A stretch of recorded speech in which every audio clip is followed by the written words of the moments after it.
এই সবকটা শিখে যদি আজকে বাড়ি ফিরতে পারেন, তা আমি মানুষ কিনা, আমি আমাকে ফতোয়া দিতে পারবো। আমি মানুষ কিনা, মানুষ কারা আল্লাহকে ভুলে না যারা, মানুষ কারা লোকালয়েও আল্লাহকে ভুলে না, একাকিত্বেও আল্লাহকে ভুলে না, ঘরেও আল্লাহকে ভুলে না, বাজারেও আল্লাহকে ভুলে না, মসজিদেও আল্লাহকে ভুলে না, নামাজের ভিতরেও আল্লাহকে ভুলে না, নামাজের বাইরেও আল্লাহকে ভুলে না।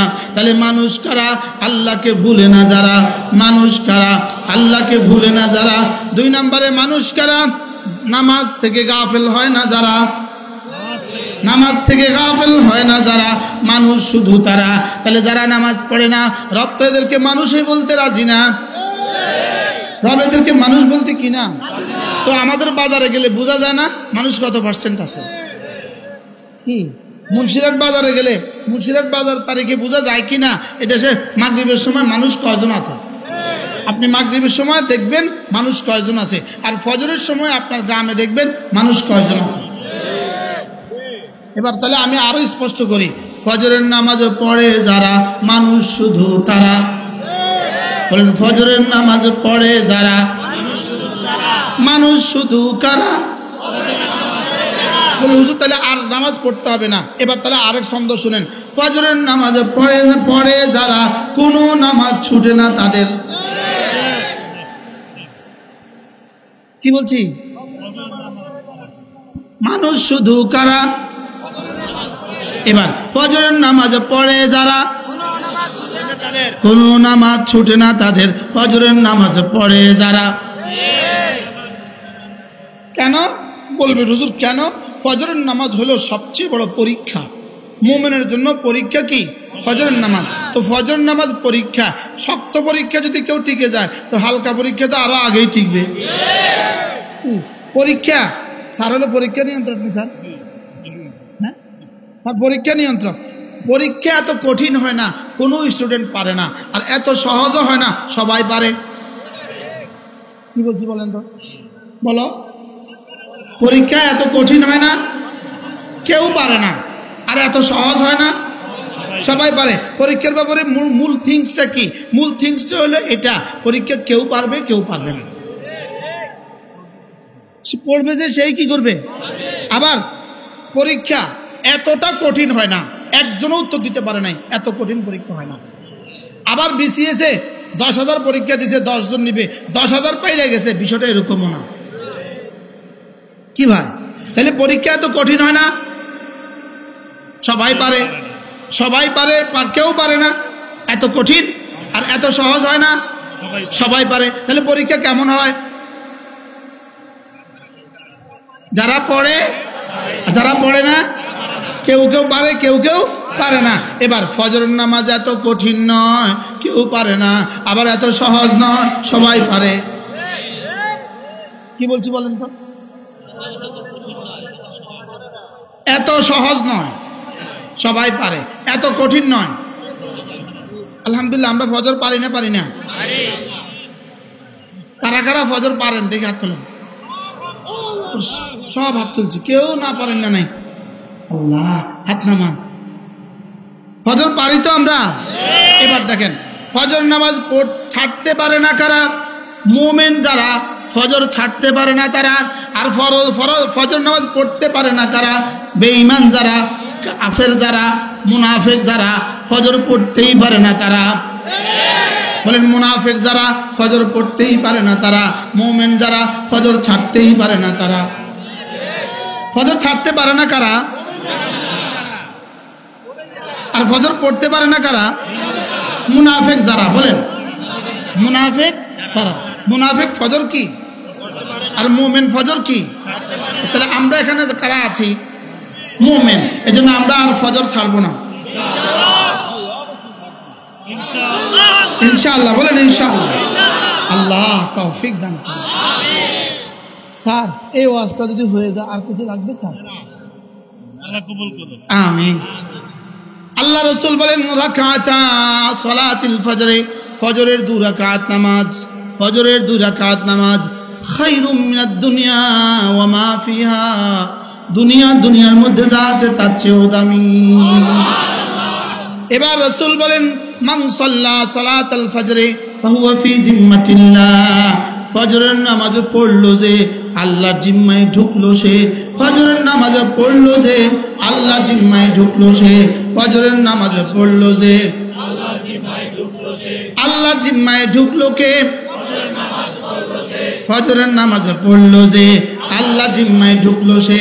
ওসি সাহেবের জিম্মায় যদি ঢুকে যায় তাইলে কিন্তু দারোগা তাকে আর খুঁজে পায় না, এসপির জিম্মায় যদি ঢুকে যায় ওসি সাহেব তাকে আর খুঁজে পায় না, যদি ডিআইজি জিম্মায় ঢুকে যায় এসপি আর তাকে খুঁজে পায় না, আইজি জিম্মায় যদি ঢুকে যায় ডিআইজি তাকে খুঁজে পায় না। এবার যদি স্বরাষ্ট্রমন্ত্রী জিম্মায় ঢুকে যায় আইজি তাকে খুঁজে পায় না, প্রধানমন্ত্রী জিম্মায় যদি ঢুকে যায় স্বরাষ্ট্রমন্ত্রী তাকে আর খুঁজে পায় না, আল্লাহর জিম্মা যদি ঢুকে যায় দারিদ্রতা তাকে আর খুঁজে পায় না। সুবহানাল্লাহ বলেন। এজন্য আপনাদের মসজিদের ইমাম সাহেবের বেতন কিন্তু 8,000 টাকা, তাও আবার 3 মাস বাকি। লেকিন গিয়ে জিজ্ঞেস করেন হুজুর আপনার কিস্তি কয়টা, বলবে একটাও নাই। বলেন প্রশ্ন, কেন কিস্তি নাই কেন? আল্লাহ জিম্মায় ঢুকে গেছে। এজন্য মুরগি পালেন আপনারা, রানটা খাই আমরা। বাস্তব না বাস্তব? কি হয়? ফজরের নামাজে পড়লো যে আল্লাহ জিম্মায় ঢুকলো সে, ফজরের নামাজে পড়লো যে আল্লাহ জিম্মায় ঢুকে গেল।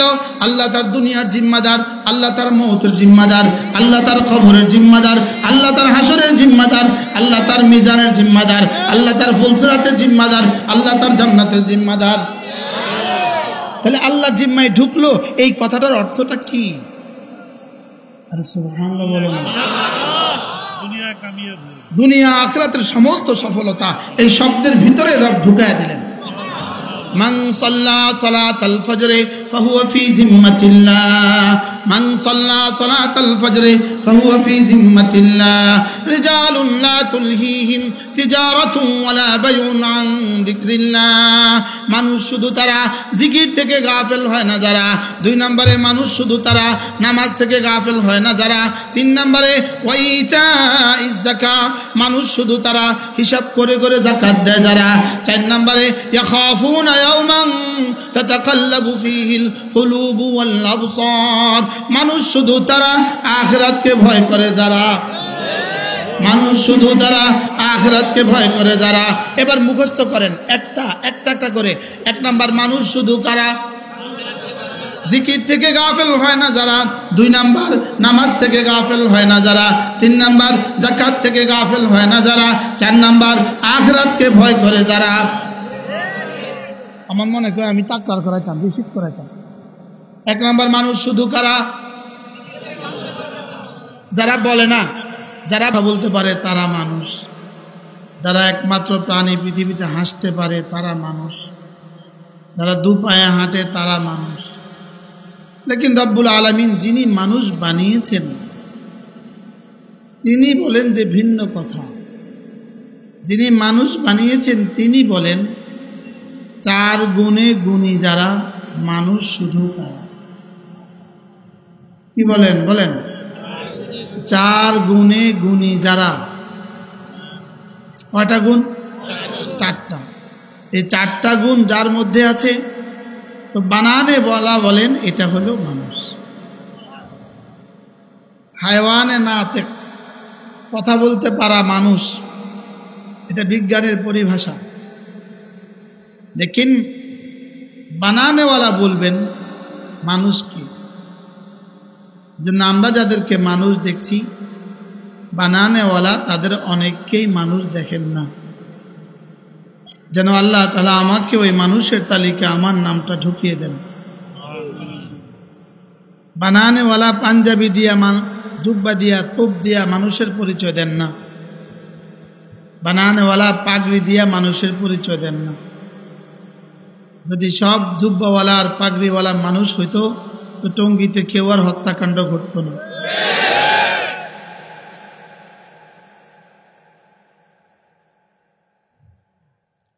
তাহলে বোঝা গেছে জুব্বা দিয়া মানুষ হয় না, পাগড়ি দিয়া, শুধু পাগড়ি দিয়া মানুষ হয় না, শুধু দাড়ি দিয়া মানুষ হয় না। এগুলো মানুষের পরিচয় নয়।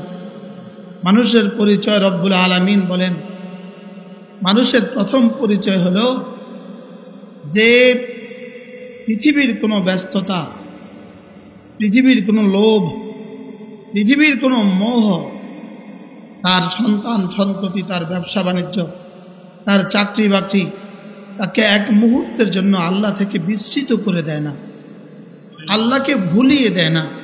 আল্লাহ তাআলা বলেন এটা হলো মানুষ। বলেন যে আল্লাহ তাআলাকে ভুলে না, বলেন এক মুহূর্তের জন্য যে আল্লাহ তাআলাকে ভুলে না, আল্লাহ তাআলা বলেন এটা হলো মানুষ। এটা হলো কি মানুষ।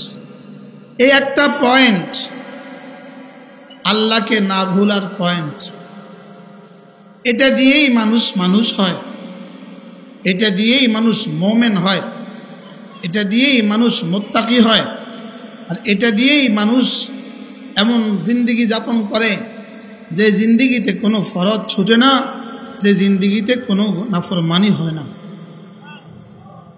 নাফরমানি থেকে বেঁচে থাকার সবচেয়ে বড় হাতিয়ার এটা হলো আল্লাহ তাআলাকে ভুলে না যাওয়া। বলেন আল্লাহ তাআলাকে ভুলে না যাওয়া। এজন্য কোরআন কারীমের আরেক আয়াত, সূরাতুল হাশরের এক আয়াত, ওয়ালা তাকুনু কাল্লাযীনা নাসুল্লাহ, যারা আমাকে ভুলে গিয়েছে তুমি তাদের মতো হয়ে যেও না। কি বলে? বলেন যারা আমাকে, তুমি তাদের মতো হয়ে যেও। আমার পীর ও মুর্শিদ হযরত মাওলানা মুফতি সাঈদ আহমদ, যিনি নানুপুরি রহমতুল্লাহ খলিফা ছিলেন, লালপুরের হজরত ছিলেন, সাঈদ আহমদ রাহমাহুল্লাহ তাআলা, হুজুর বলেন যে আমরা যখন জান্নাতে ছিলাম, জান্নাত থেকে দুনিয়াতে আসার সময় আমাদের রব আমাদেরকে বলে দিয়েছেন, যাচ্ছ তো দুনিয়াতে, ওখানে গিয়ে কিন্তু আমাকে ভুলে যেও না।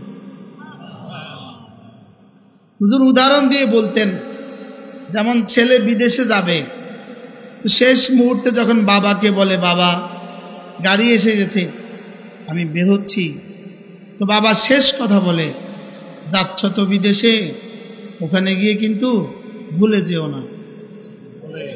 বলে কি বলে না? মা কি বলে? যাচ্ছ তো বিদেশে, আপনাদের ভাষায় বলেন ওখানে গিয়ে ভুলে যেও না। এবার স্ত্রী কি বলে? যাচ্ছেন তো বিদেশে, ওখানে গিয়ে ভুলবেন না।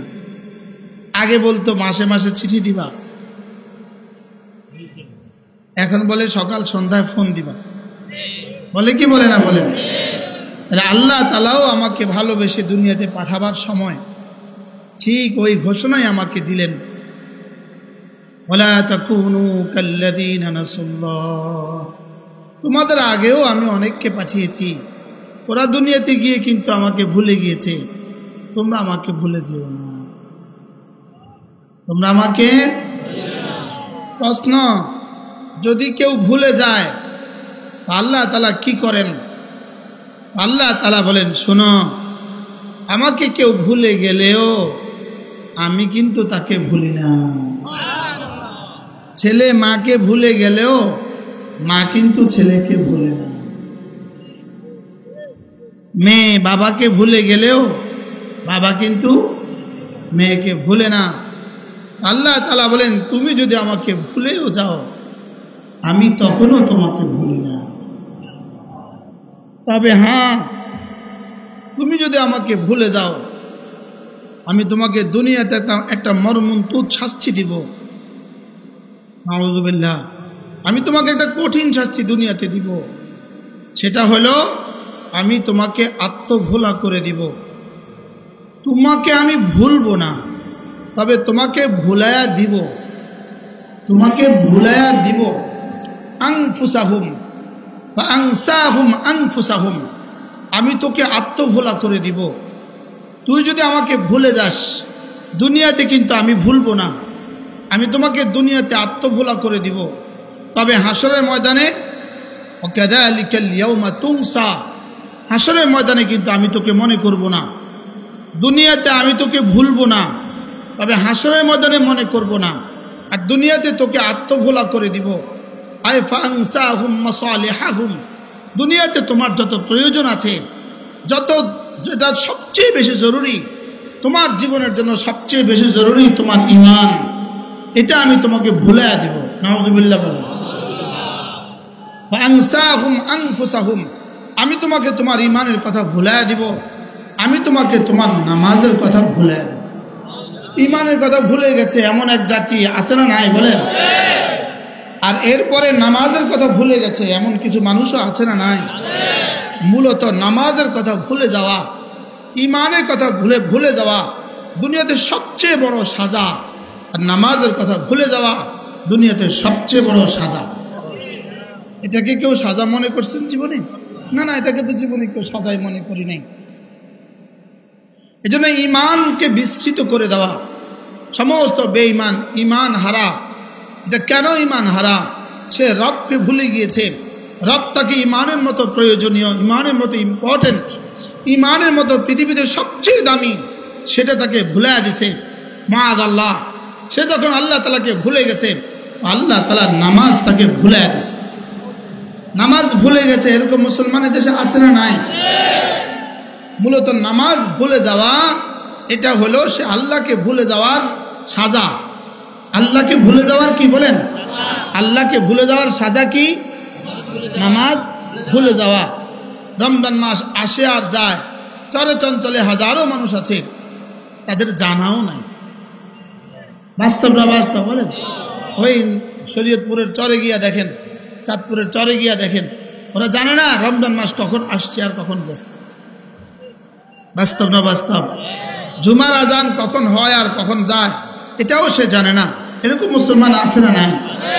এটা হলো আল্লাহ তাআলার পক্ষ থেকে দুনিয়াতে সবচেয়ে বড় সাজা। আল্লাহ তাআলার পক্ষ থেকে দুনিয়াতে সবচেয়ে বড় কি বলেন? দুনিয়াতে সবচেয়ে বড় সাজা। ফাআনসাহুম আনফুসাহুম, আমি তোমাকে ভুলাইয়া দিব। দেখেন আমাদের দেশে দুই ছেলে ঝগড়া করে, একটাকে কি বলে? এমন মার দিব বাপের নাম ভুলাইয়া দিব। বলেনি? বলে না? তো বাপের নাম ভুলাইয়া দিব, এটা সাজা না যা? এটা পুরস্কার না সাজা? সাজা। তাহলে আল্লাহ তাআলা বলেন ওয়ালা তাকুনু কাল্লাযীনা নাসুল্লাহ, তোমরা তাদের মতো হয়ে যেও না যারা আল্লাহকে ভুলে গিয়েছে।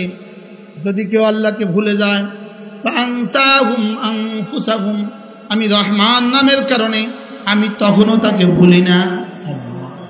বলকে আমি তখনও তাকে ভুলি না, তবে তাকে একটা সাজা দিয়ে দেই। ফাআনসাহুম আনফুসাহুম, তাকে তখন ভুলিয়ে দেই। তাকে কি দেই? কি ভুলাইয়া দেয়? আনফুসাহুম, নিজেকে ভুলাইয়া দেয়। নিজেকে ভুলাইয়া দেয়। তার ঠোঁট আর আল্লাহ তাআলার নাম নিয়ে নড়ে না। তার ঠোঁট আল্লাহ তাআলার নাম নিয়ে কি? তাকে তাসবির পড়তে মোবাইলে লাগায় দেয়। বলেন তাকে তাসবির পড়তে কি? এখন তাসবির পড়তে মোবাইলে লাগায় দিছে, এরকম যুবক দেশে আছে না নাই? এটা হলো সাজা। সাজা বলেন এটা কি? ফাআনসাহুম আনফুসাহুম উলাইকা হুমুল ফাসিকুন। আর রব্বুল আলামিন বলেন যদি কেউ আমাকে ভুলে যায় আমি তখন তাকে ভুলা দেই আর ওকে ফাসিক হিসেবে তার নাম লিখে দেই। নাউজুবিল্লাহ বলেন। তাকে কি নাম ভূষিত করে? তাকে ফাসিক হিসেবে কি করে? আর আরেক জায়গায় আল্লাহ তাআলা বলেন আওয়ামান কানা মুমিনান কামান কানা ফাসিকা লা ইয়াস্তাউন। আল্লাহ তাআলা বলেন যে মুমিন আর যে ফাসিক এরা কি জীবনে কখনো সমান? এরা কি জীবনে কখনো সমান? লা ইয়াস্তাউন, এরা জীবনে কখনো সমান না। মুমিন আর কাফের কি জীবনে কখনো সমান? বেঈমান আর নামাজি, বেঈমান আর মুমিন কি জীবনে কখনো সমান? নামাজি আর বেনামাজি কি জীবনে কখনো সমান? বলেন নামাজি আর বেনামাজি কি জীবনে কখনো সমান? যে 5 ওয়াক্ত নামাজ জামাতের সাথে পড়ে আর যে 5 ওয়াক্ত নামাজ জামাতের সাথে পড়ে না এরা কি জীবনে কখনো সমান? যে প্রতিদিন কমপক্ষে 100 বার কালেমায়ে তয়্যিবা পড়ে আর যে পড়ে না এরা কি জীবনে কখনো সমান? লা ইলাহা ইল্লাল্লাহ, লা ইলাহা ইল্লাল্লাহ, লা ইলাহা ইল্লাল্লাহ, লা ইলাহা ইল্লাল্লাহ, লা ইলাহা ইল্লাল্লাহ, লা ইলাহা ইল্লাল্লাহ মুহাম্মাদুর রাসূলুল্লাহ। তাহলে মানুষ কারা? আল্লাহ থেকে গাফিল হয় না যারা, বলেন মানুষ আল্লাহ থেকে গাফিল হয় না যারা, বাজারেও চলতেও আল্লাহর কথা মনে করে, মসজিদে গেলেও আল্লাহর কথা মনে করে। সাহাবা মসজিদেও আল্লাহকে ভুলতেন না, বাজারেও আল্লাহকে ভুলতেন না, আমরা মসজিদেও আল্লাহকে মনে করি না। আরে নামাজের ভিতরেও আল্লাহর কথা মনে হয় না। বাস্তব না বাস্তব? নামাজের ভিতরেও কি হয় না? পড়ছি তো সূরা ফাতিহা, পড়ছি তো রুকুর তাসবিহ, পড়ছি তো রুকুর সিজদার তাসবিহ, লেকিন তখনও মনে হয় না যে আমি কি করছি। বাস্তব না বাস্তব বলেন? বিষয়টা এমন কিনা? আমার বেলা বলতেছে, আপনাদের বেলায় বলি না। বিষয়টা এমন কিনা? সুবহান রাব্বিয়াল আযীম, রব্বি বলার সময়ও মনে হয় না যে তিনি আমার রব। বাস্তব মনে রব্বি বলেন, রব্বি আমার রব, রব্বি আমার রব, আল আযীম যিনি মহান, রব্বি আল আলা যিনি সুমহান, আমার রব সুমহান। এটা কি কখনো মনে হয় রুকু আর সিজদায়? এখন যদি জজ সাহেব বাদ দেন, শুধু ম্যাজিস্ট্রেট কোর্টের ম্যাজিস্ট্রেটের সামনে যদি আপনার আগামীকাল দাঁড়ানো লাগে, আজকে আপনি কি করবেন? উকিলের সাথে যোগাযোগ করবেন না? করবেন না? ওখানে দাঁড়িয়ে আপনার কার কার কথা মনে হবে? দাঁড়ান নাই, গত 16 বছরের জেলে কেউ যান নাই।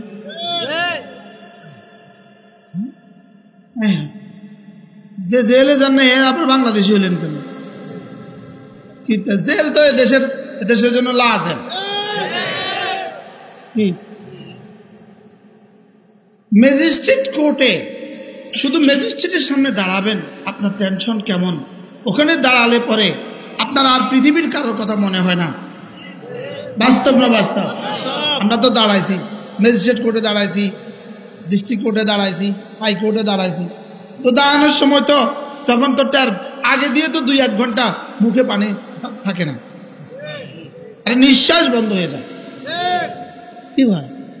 লেকিন হ্যাঁ, উঠার আগেই তো কি শুধু এদিকে ম্যাজিস্ট্রেটের দিকে তাকাতে থাকি আর পুলিশের দিকে তাকাতে থাকি। কারণ কখন যে বলে লাগাও হ্যান্ডকাপ, বুঝেন নাই কথা? হাজিরা দিতে গেলে শুধু ম্যাজিস্ট্রেট আর পুলিশ, কারণ এদিকে দাঁড়ায় রয়েছে পুলিশ, এদিকে দাঁড়ায় রয়েছে পুলিশ, হ্যান্ডকাপ লয়ে দাঁড়ায় রয়েছে। ইশারা দিলে লাগাই দিব, ইশারা দিলে কি দিব? তাহলে এখানে আমরা কি পরিমাণ আশঙ্কা, কি পরিমাণ আতঙ্ক। আর আমি নামাজের মধ্যে কিন্তু আমার রবের সামনে দাঁড়াই। এজন্য হযরত আলী রাদিয়াল্লাহু তাআলা তিনি যখনই ওযু করতেন, ওযুর জন্য, নামাজের জন্য, তখনই ওয়াকাত তাতালাওয়ান ওয়াজহু, তার চেহারা রক্তিম হয়ে যেত। সাথীরা জিজ্ঞেস করতেন, হযরত নামাজের ওযুর সময় আপনার চেহারা রক্তিম হয়ে যায় কেন? তিনি বলতেন, আমা তাদরুন, তোমরা কি জানো না, ইনদা আমামে মান আকুম, আমি এখন কার সামনে দাঁড়াবো? তোমাদেরকে কি ধারণা নাই আমি এখন কার সামনে দাঁড়াবো? আমি এখন যার সামনে দাঁড়াবো তিনি তো রব্বুল আলামিন। তো রব্বুল আলামিনের সামনে আমি দাঁড়াবো। তাহলে সাহাবা বাজারেও আল্লাহকে ভুলতেন না, আমরা নামাজেও আল্লাহর কথা মনে হয় না। বাস্তব না বাস্তব? এজন্য মানুষ কারা? রিজালুন লা তুলহিহিম তিজারাতুন ওয়ালা বাইউন আন যিকরিল্লাহ। মানুষ শুধু তারা আল্লাহকে ভুলে না যারা, মানুষ শুধু তারা আল্লাহকে কোনো অবস্থাতেই ভুলে না যারা, ঘরেও ভুলে না, বাজারেও ভুলে না, মসজিদেও ভুলে না, রাস্তায়ও ভুলে না। আল্লাহ আমাকে দেখেন, এই কথার ইয়াকিন তার কলিজায় থাকে সারাক্ষণ। তার কলিজায় কি থাকে বলেন? আল্লাহ আমাকে কি করেন? আবার বলেন আল্লাহ আমাকে দেখেন, বলেন। তাহলে এটা কি শুধু মসজিদে দেখেন না বাজারেও দেখেন? তাহলে এই কথাটা যার কলিজায় থাকে সে সুইর মতো সোজা থাকে, সে সুইর মতো কি থাকে বলেন? তাহলে বাঁকা বুকা যায় কারা? এই কথা যাদের মনে থাকে না তারা। এই কথা যাদের মনে থাকে না, তাহলে এই একটা কথা মনে রাখা যে আল্লাহ তাআলা আমাকে দেখেন, বলেন। আবার বলেন। এই জন্য আলাম ইয়ালাম বিআন্নাল্লাহা ইয়ারা, আলাম ইয়ালাম সে কি ধারণা করে আছে, বিআন্নাল্লাহ আলাম ইয়ালাম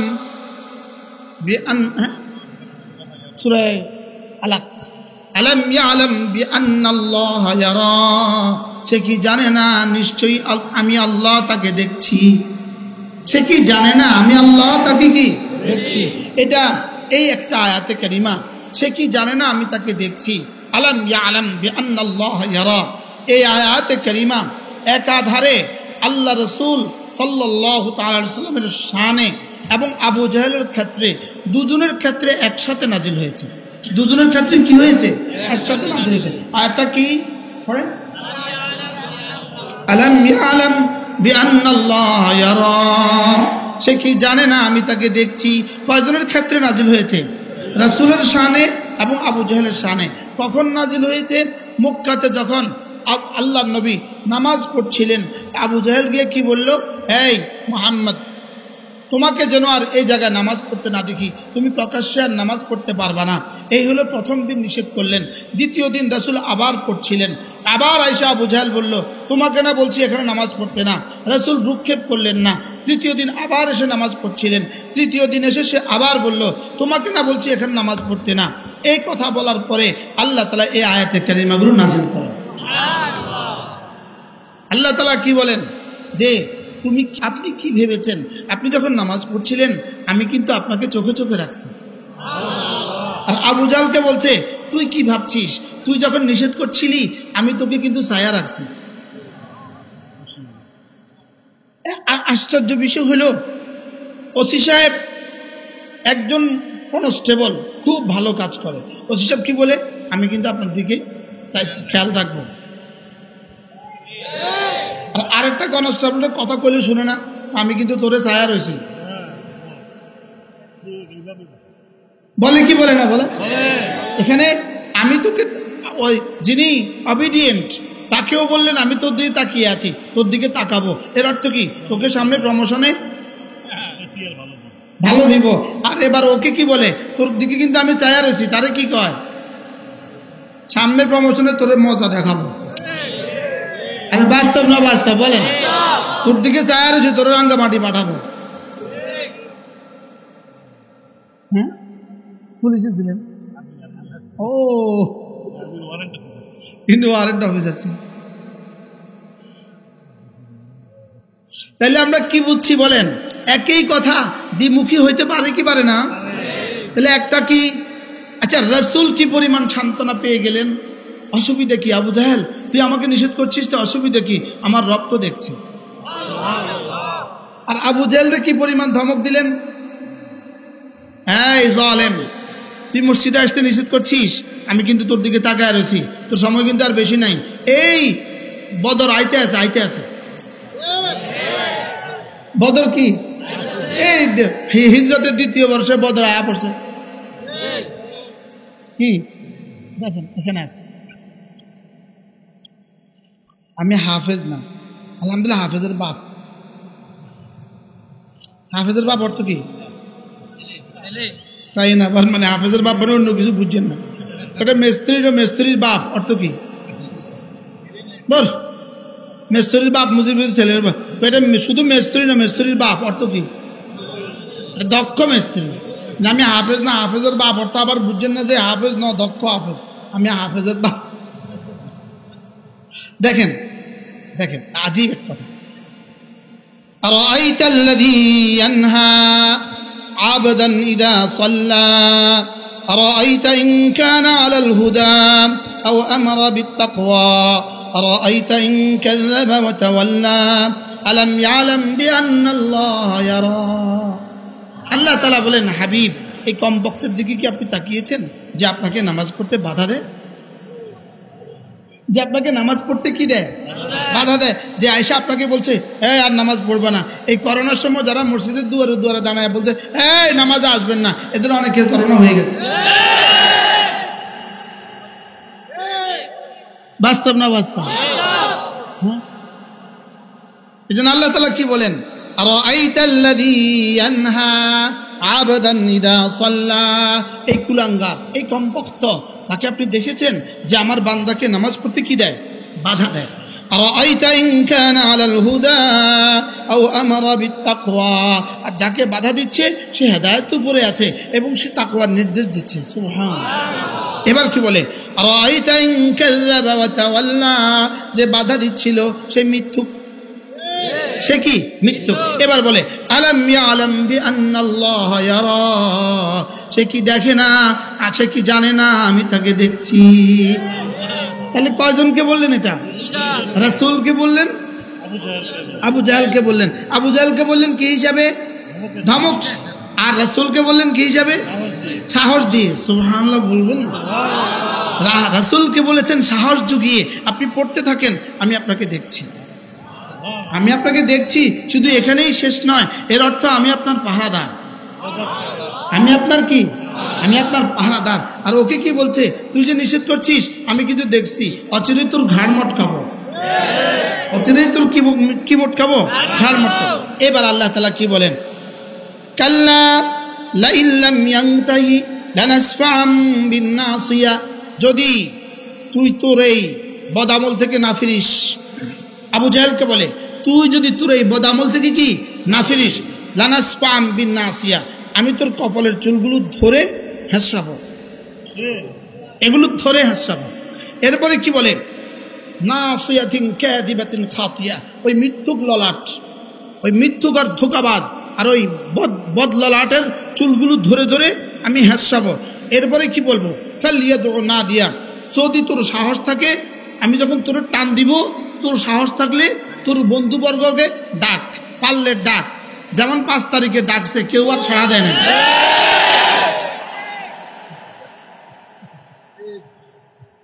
আমি স্যারের ভয়ে এতক্ষণ কিছু বলছিলাম না।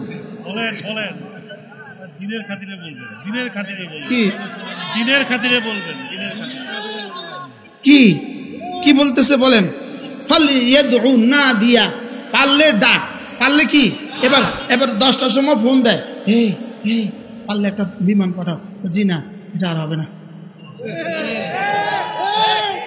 কি বলে বলেন? এবার বলে 4টে ভাত খেয়ালে, না টাইম নাই। ফালিয়াদউ নাদিয়া, ফালিয়াদউ নাদিয়া, ডাক, তোর কে কে আছে ডাক। হযরত আব্দুল্লাহ ইবনে আব্বাস রাদিয়াল্লাহু তাআলা বলেন, যদি এই সময় আবু জেহেল এই আয়াত শোনার পরে যদি ডাকতো, এ উতবার সাহাবা কোথায়, আল্লাহ তাআলা বলেন সানাদউজ জাবানিয়া, আল্লাহ বলতেন এ জিবরিল মিকাইল কোথায়। আবু জেহেল এই আয়াতগুলো শুনে এভাবে রয়েছে, এভাবে। যদি বলতো উতবার সাহাবা কোথায়, রব বলতো জিবরিল মিকাইল ইসরাফিল কোথায়। ফালিয়াদউ নাদিয়া, ডাক, তোর কে কে আছে ডাক। সানাদউজ জাবানিয়া, আমিও ডাকবো। তোরটা তুই ডাক, আমারটা আমি ডাকবো। তোরটা কি ডাক, তুই ডাক, আমারটা কি ডাকবো, আমি ডাকবো।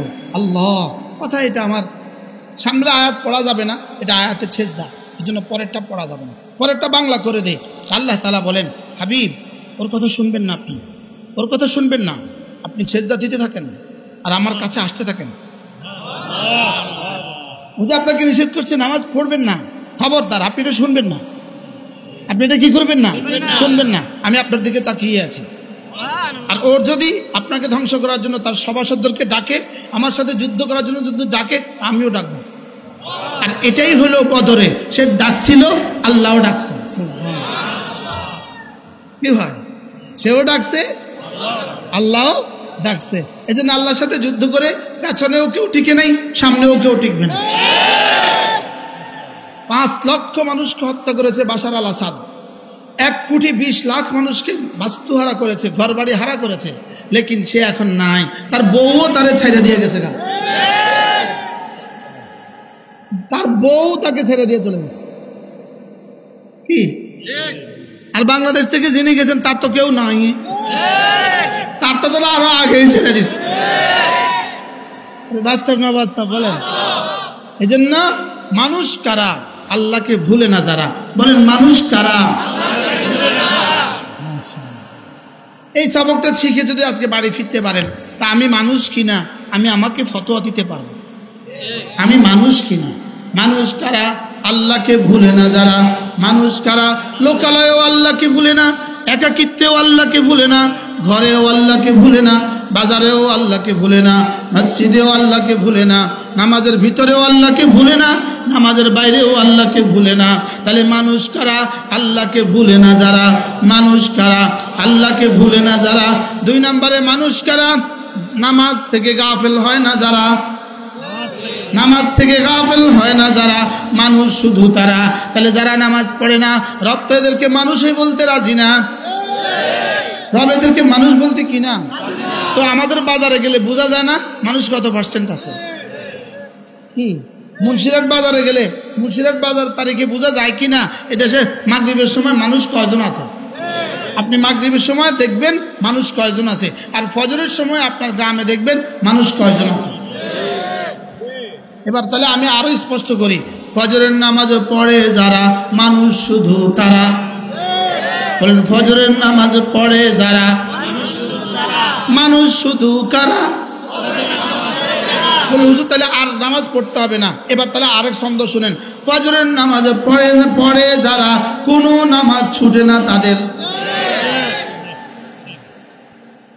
কি বলছি? মানুষ শুধু কারা? এবার ফজরের নামাজ পড়ে যারা, কোনো নামাজ ছুটে না তাদের। ফজরের নামাজ পড়ে যারা। কেন বলবে হুজুর কেন? ফজরের নামাজ হলো সবচেয়ে বড় পরীক্ষা। মুমিনের জন্য পরীক্ষা কি? ফজরের নামাজ। তো ফজরের নামাজ পরীক্ষা, শক্ত পরীক্ষা যদি কেউ টিকে যায়, তো হালকা পরীক্ষা তো আরো আগেই টিকবে। পরীক্ষা স্যার হলো পরীক্ষা নিয়ন্ত্রক। স্যার হ্যাঁ স্যার পরীক্ষা নিয়ন্ত্রক। পরীক্ষা এত কঠিন হয় না, কোনো স্টুডেন্ট পারে না, আর এত সহজও হয় না, সবাই পারে। কি বলছি বলেন তো? বলো, পরীক্ষা এত কঠিন হয় না, কেউ পারে না, আর এত সহজ হয় না, সবাই পারে। পরীক্ষার ব্যাপারে মূল থিংসটা কি? মূল থিংসটা হলো এটা, পরীক্ষা কেউ পারবে কেউ পারবে না। পড়বে যে সেই কি করবে।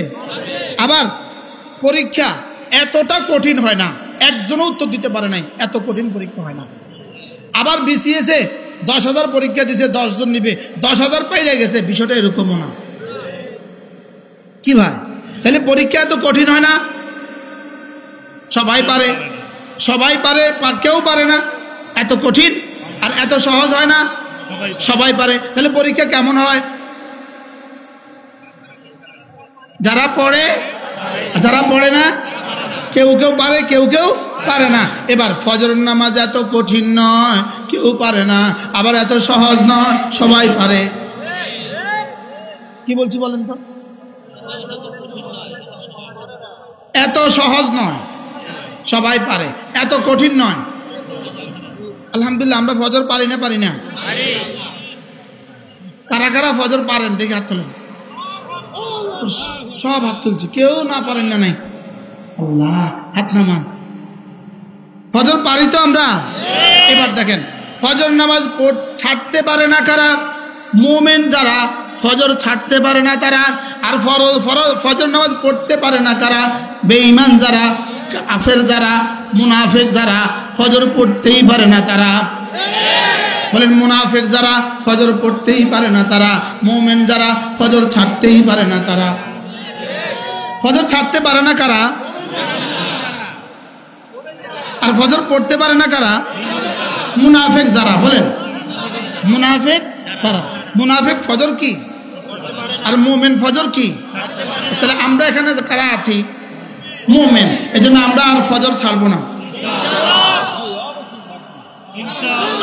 ইনশাআল্লাহ বলেন ইনশাআল্লাহ। আল্লাহ তৌফিক দান করুন। স্যার এই ওয়াজটা যদি হয়ে যায় আর কিছু লাগবে স্যার? আমিন। আল্লাহ রাসূল বলেন রাকাতা সালাতুল ফজরে, ফজরের 2 রাকাত নামাজ, ফজরের 2 রাকাত নামাজ খায়রুম মিনাদ দুনিয়া ওয়া মা ফিহা, দুনিয়ার মধ্যে যা আছে তার চেয়েও দামি। এবার রাসূল বলেন মান সাল্লা সালাতাল ফজরে ফাহুয়া ফি জিম্মাতিল্লাহ, ফজরের নামাজ পড়লো যে আল্লাহর জিম্মায় ঢুকলো সে, ফজরের নামাজ পড়লো যে আল্লাহর জিম্মায় ঢুকলো সে, ফজরের নামাজ পড়লো যে আল্লাহর জিম্মায় ঢুকলো সে, আল্লাহর জিম্মায় ঢুকলো কে? ফজরের নামাজ পড়লো যে আল্লাহ জিম্মায় ঢুকলো সে। ওসি সাহেবের জিম্মায় যদি ঢুকে যায় তাইলে কিন্তু দারোগা তাকে আর খুঁজে পায় না। এসপির জিম্মায় যদি ঢুকে যায় ওসি সাহেব তাকে আর খুঁজে পায় না। যদি ডিআইজি জিম্মায় ঢুকে যায় এসপি আর তাকে খুঁজে পায় না। আইজি জিম্মায় যদি ঢুকে যায় ডিআইজি তাকে খুঁজে পায় না। এবার যদি স্বরাষ্ট্রমন্ত্রী জিম্মায় ঢুকে যায় আইজি তাকে খুঁজে পায় না। প্রধানমন্ত্রী জিম্মায় যদি ঢুকে যায় স্বরাষ্ট্রমন্ত্রী তাকে আর খুঁজে পায় না। আল্লাহর জিম্মা যদি ঢুকে যায় দারিদ্রতা তাকে আর খুঁজে পায় না। সুবহানাল্লাহ বলেন। এজন্য আপনাদের মসজিদের ইমাম সাহেবের বেতন কিন্তু 8,000 টাকা, তাও আবার 3 মাস বাকি। লেকিন গিয়ে জিজ্ঞেস করেন হুজুর আপনার কিস্তি কয়টা? বলবে একটাও নাই। বলেন প্রশ্ন, কেন কিস্তি নাই কেন? আল্লাহর জিম্মায় ঢুকে গেছে। এই জন্য মুরগি পালেন আপনারা, রানটা খাই আমরা। বাস্তব না বাস্তব? কি হয়? ফজরের নামাজে পড়লো যে আল্লাহ জিম্মায় ঢুকলো সে, ফজরের নামাজে পড়লো যে আল্লাহর জিম্মায় ঢুকে গেল। আল্লাহ তার দুনিয়ার জিম্মাদার, আল্লাহ তার মওতের জিম্মাদার, আল্লাহ তার কবরের জিম্মাদার, আল্লাহ তার হাসরের জিম্মাদার, আল্লাহ তার মিজানের জিম্মাদার, আল্লাহ তার ফুলসিরাতের জিম্মাদার, আল্লাহ তার জান্নাতের জিম্মাদার। তাহলে আল্লাহ জিম্মায় ঢুকলো, এই কথাটার অর্থটা কি? আরে সুবহানাল্লাহ বলেন। দুনিয়া আখিরাতের সমস্ত সফলতা এই শব্দের ভিতরে রব ঢুকায় দিলেন। মান সাল্লা সালাতাল ফজরে ফাহুয়া ফি জিম্মাতিল্লাহ, মান সাল্লা সালাতাল ফজরে ফাহুয়া ফি জিম্মাতিল্লাহ। রিজালুন লা তুলহিহিম তিজারাতুন ওয়ালা বাইউন আন যিকরিল্লাহ। মানুষ শুধু তারা জিকির থেকে গাফেল হয় না যারা। 2 নম্বরে মানুষ শুধু তারা নামাজ থেকে গাফেল হয় না যারা। 3 নম্বরে ওয়াইতাইজ যাকাত, মানুষ শুধু তারা হিসাব করে করে যাকাত দেয় যারা। 4 নম্বরে ইয়াখাফুনা ইয়াওমান তাতাকাল্লাবু ফীহিল কুলুবু ওয়াল আবসার, মানুষ শুধু তারা আখিরাতকে ভয় করে যারা। মানুষ শুধু তারা আখিরাতকে ভয় করে যারা। এবার মুখস্থ করেন একটা করে। 1 নাম্বার মানুষ শুধু কারা? জিকির থেকে গাফেল হয় না যারা। 2 নাম্বার নামাজ থেকে গাফেল হয় না যারা। 3 নাম্বার যাকাত থেকে গাফেল হয় না যারা। 4 নাম্বার আখিরাতকে ভয় করে যারা। আমার মনে হয় আমি তাকরার করাইতাম, রিপিট করাইতাম। 1 নাম্বার মানুষ শুধু কারা? যারা বলে না তাদের নাকটা টেনে দিবেন, সবক শোনাতে হবে। মানুষ শুধু কারা? জিকির থেকে গাফেল হয় না যারা। 2 নাম্বার নামাজ থেকে গাফেল হয় না যারা। 3 নাম্বার যাকাত থেকে গাফেল হয় না যারা। 4 নাম্বার আখিরাতকে ভয় করে যারা। আমি বললাম রব্বুল আলামিন, আমি যদি মানুষের মতো মানুষ হইতে পারি, 4 গুণে গুণী হয়ে যেতে পারি, আপনি আমাকে কি দিবেন? রব্বুল আলামিন বলেন লিয়াজজিয়াহুমুল্লাহু আহসানা মা আমিলু, তোমার জীবনের প্রতিটা আমলের যাজা আমি দিব। আমি বললাম রব্বুল আলামিন যা দিলে কত দিবেন? রব্বুল আলামিন জানো বলেন যাও 1-এ 10 করে দিব। আমি বললাম 1-এ 10 দিলে তো আমার হবে না। আমার 70 বছর 10 গুণ বাড়িয়ে দিলে তো 700 বছর হবে। তাহলে 700 বছর পরে আমি কি করব? 1-এ 10 দিয়ে আমার হবে না। আল্লাহ তাআলা যেন বলেন যাও 1-এ 70। আমি বললাম আরো বাড়েন, যাও 1-এ 700। আমি বললাম আরো বাড়েন, যাও 1-এ 70,000। আমি বললাম আরো বাড়েন, যাও 1-এ 7 লাখ। আরো বাড়েন 1-এ 7 কোটি। আরো বাড়েন 1-এ 49 কোটি। আমি বললাম রব্বুল আলামিন সংখ্যা মঙ্কা দিয়ে আমার হবে না। কি কি বলছি বলেন? সংখ্যা টংখ্যা দিয়ে আমার হবে না, কারণ সংখ্যা দিয়ে যতই দেন একদিন এই সংখ্যা তো শেষ হয়ে যাবে। এবার রব্বুল আলামিন বলেন তোমার জীবনের সবগুলো আমল আমি যা যা দিব, এবার কি করব, যা যা সংখ্যা দিয়ে দিতে দিতে দিতে দিতে একদিন সংখ্যা যখন শেষ হয়ে যাবে, ওয়ায়াজিদাকুম মিন ফাদলিহি, এবার আমার ফজলের গোডাউন থেকে শুধু বাড়াবো শুধু বাড়াবো শুধু বাড়াবো। এবার কি করবে বলেন? শুধু বাড়াবে শুধু বাড়াবে শুধু বাড়াবে। আমি বললাম কোত্থেকে বাড়াবেন? রব বললেন আমার একটা গোডাউন আছে, ফজলের গোডাউন, সেখান থেকে বাড়াবো। ফজলের গোডাউন বোঝা সহজ, ফজলের গোডাউন তো বোঝা সহজ, কারণ পৃথিবীর শুরু দিন থেকে আদম থেকে আমি পর্যন্ত পৃথিবীর সমস্ত মানুষের চেহারা ভিন্ন ভিন্ন। রব্বে কারিমের চেহারার ফরমান মধ্যে আর কোনো কি হয় নাই, কমই পড়ে নাই। সুবহানাল্লাহ বলেন না কি ভাই? তাহলে বোঝা গেছে তার গোডাউনে কত আছে।